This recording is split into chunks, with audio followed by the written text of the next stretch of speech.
महाराष्ट्र माझा, प्रत्येक गावातून आणि प्रत्येक जिल्ह्यातून थेट तुमच्यापर्यंत।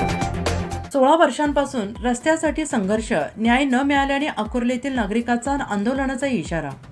कर्जत नगर परिषद प्रशासनाच्या दुर्लक्षामुळे एका सर्वसामान्य नागरिकाला तब्बल 16 वर्षांपासून आपल्या घराकडे जाणाऱ्या रस्त्यासाठी संघर्ष करावा लागला, असा आरोप समोर आलेला आहे। अकोर्ले येथील मुकुंद महादेव मोरे यांनी नगर परिषद मुख्य अधिकारी आणि स्थानिक लोकप्रतिनिधींना वारंवार निवेदने देऊनही कोणतीही ठोस कारवाई झालेली नसल्याचा दावा केला आहे आणि त्यामुळे प्रशासनाने तातडीने दखल न घेतल्यास तीव्र आंदोलन छेडण्याचा इशारा त्यांनी दिला आहे।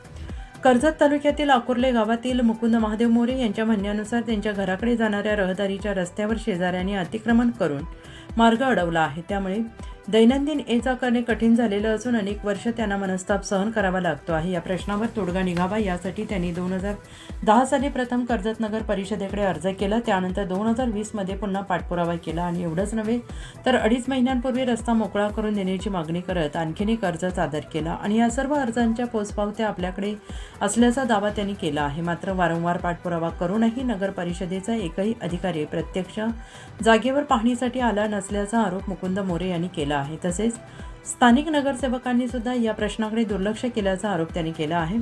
मुख्य अधिकाऱ्यांची प्रत्यक्ष भेट घेऊन समस्या मांडल्यानंतरही कोणतीही ठोस कार्यवाही झालेली नसल्याने प्रशासनाच्या भूमिकेबाबत त्यांनी नाराजी व्यक्त केली आहे। ट्रॅक्टर चालक म्हणून उदरनिर्वाह करणारे मुकुंद मोरे हे एकटे राहतात। घराकडे जाणारा रस्ता बंद असल्यामुळे त्यांच्या दैनंदिन जीवनावर परिणाम होत असल्याचं त्यांनी म्हटलं आहे। प्रशासनाने तातडीने रस्त्यावरील अतिक्रमण हटवून न्याय द्यावा, अन्यथा आंदोलन तीव्र करण्याचा इशारा त्यांनी दिला आहे। महाराष्ट्र माझासाठी जगदीश दगडे, रायगड, कर्जत। नमस्कार, मी मुकुंद महादेव मोरे, राहणार अकोर्ले। माझी अशी समस्या आहे, हा जो येण्या जाण्याचा रस्ता आहे, या रस्त्यासाठी नगर परिषदमध्ये मी 2010 साली अर्ज केलेला आहे। त्याच्यावर नगर परिषदनी काहीच हालचाल केली नाही। त्याच्यानंतर पप्पांनी परत 2020 साली माझ्याकडे सगळं लेखी नगरपालिकेची पोच आहे, तेव्हासुद्धा नगर परिषदेने काहीच हालचाल केली नाही। आत्ता 2.5 महिने झाले मी पुन्हा एकदा अर्ज केला येण्या जाण्याचा रस्ता रोखण्याबाबत, खुला करण्याबाबत।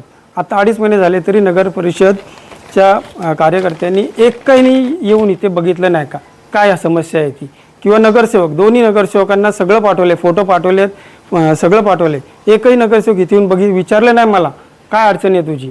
सीओला सुद्धा जाऊन भेटलो, सीओ साहेबांनी पण मला अजून विचारलं नाही। सीओ साहेबांनी पूर्ण 15 दिवस झाले काही हालचाल करत नाही। याच्यापुढे मी असं ठरवलं आहे, मला जर हा येण्या जाण्याचा रस्ता मोकळा करून दिला नाही तर मी उपोषणावर बसणार आणि उपोषण असं करेन की फक्त 2 दिवस निर्जल उपोषण आणि तिसऱ्या दिवशी 5 लिटर पेट्रोल अंगावर ओतून आत्महत्या करणार। घोर अन्याय होते माझ्यावरती, हे आजूबाजूचे जाम त्रास देतात मला, एकाला पण सोडणार नाही मी। महाराष्ट्र माझाला सबस्क्राईब करा आणि बाजूचा बेल आयकॉन प्रेस करून मिळवा आपल्या परिसरातील ठळक आणि ताज्या घडामोडी।